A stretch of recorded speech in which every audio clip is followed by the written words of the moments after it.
To Kannywood mai abin mamaki, dama akwai irin su Adamu A Zango a Kannywood masu taimako? Ku biyo mu domin ku cikakkiyar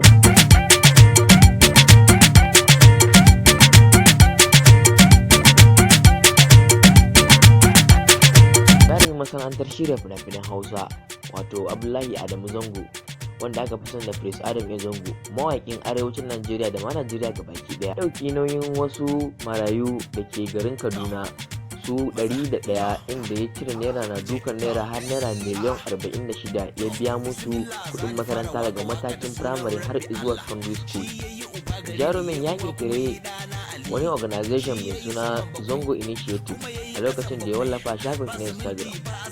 Al'umma da dama sun shiga sun mai comment da madalla, wasu kuma suna da abin da ya aikata saboda wai suna tsammanin ya yi.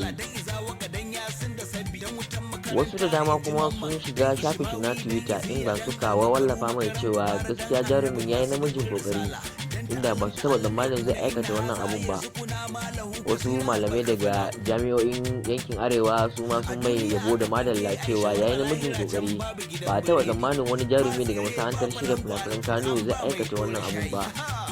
inda ya ɗau nauyin ɗalibai guda 101 ya biya musu kuɗin karatu har naira na dukan naira zuwa naira miliyan 46. Al'umma da dama sun yi ta cewa kai Zango yayi ne don riya, amma wasu jarumai Kano da tsofaffin jarumai su irin su Ibrahim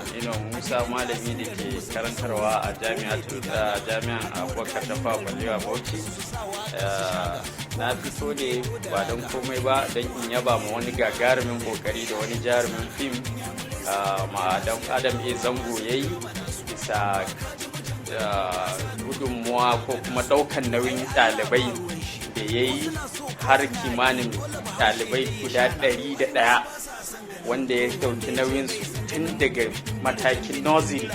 har ya zuwa su gama secondary school a kuma makarantar da ya dace, wata babban makaranta da kusan kowa yana jin labarinta, wato Professor Ango Abdullahi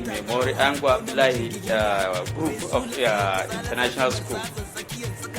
Babu shakka irin wannan gagarumin kokari da wannan jarumin fim ya yi